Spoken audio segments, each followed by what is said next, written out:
Welcome to this edition of the Daily Dose. I'm Laura, and I have one of the most fun jobs here at Redemption. I get to work with kids and volunteers in our kids ministry, and we are currently in a series called I Know God Cares About Me.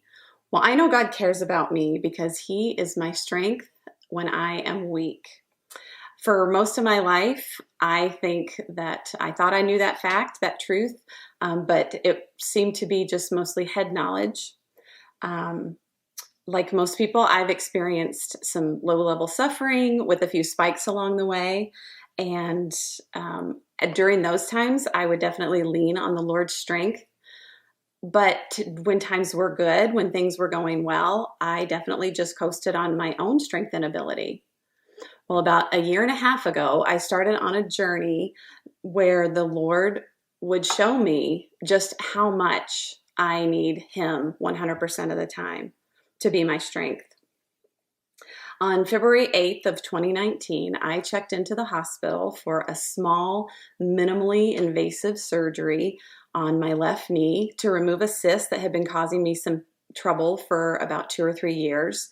That cyst was slowing me down, and it was limiting my ability to keep up with my kids and my grandkids, and it was just generally uncomfortable. And so I decided to have this surgery. And the doctor said, well, it's just no big deal. You should even be able to walk out of the hospital without even using crutches. Well, that is not how it worked out. When I woke up from anesthesia, I couldn't feel my foot. I couldn't wiggle my toes. I couldn't move my ankle. And a week and a couple of MRIs later, we discovered that I was paralyzed from just below the knee down. And the doctor had made a mistake during the surgery, and we didn't know it at the time, but we would come to find out over the next months that this was a permanent situation for me. And at first, my husband and I had this really strange level of excitement. We felt like we were being invited into a faith story that felt just really big and important and like something we had never experienced before. We felt like God was going to somehow use this to really make somebody else's life better. And I think at that point, I was functionally believing that I had reached some pinnacle of my faith and God was finally going to use me for something just really big. And then the nerve pain set in, and I started realizing all of my new limitations. Those months, those first few months, were some of the darkest days I think I've ever experienced in my life. I felt like my life had been robbed from me, and all that was left was this shadow of myself that was only the weak and the worthless parts. I was consumed by sadness and anger, and in desperation, I would cling to just small scraps of scripture, anything I could find to encourage myself. And one of the verses that I remember really holding on to was Isaiah 43, verse 2. And it says, when you pass through the waters, I will be with you. And when you pass through the rivers, they will not sweep over you. When you walk through the fire, you will not be burned. The flames will not set you ablaze. I remember reading that over and over and over, but still feeling just like I was drowning in my suffering.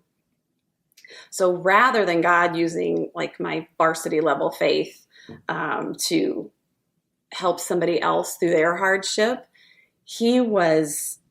I was witnessing Him just completely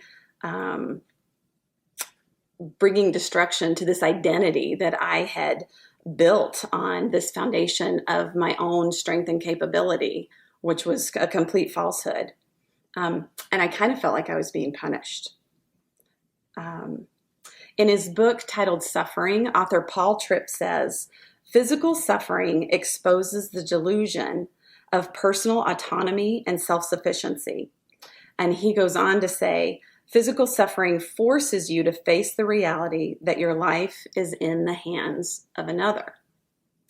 I can look back now with much clearer eyes and see that rather than punishing me, God was lovingly introducing me to something that had been true the whole time.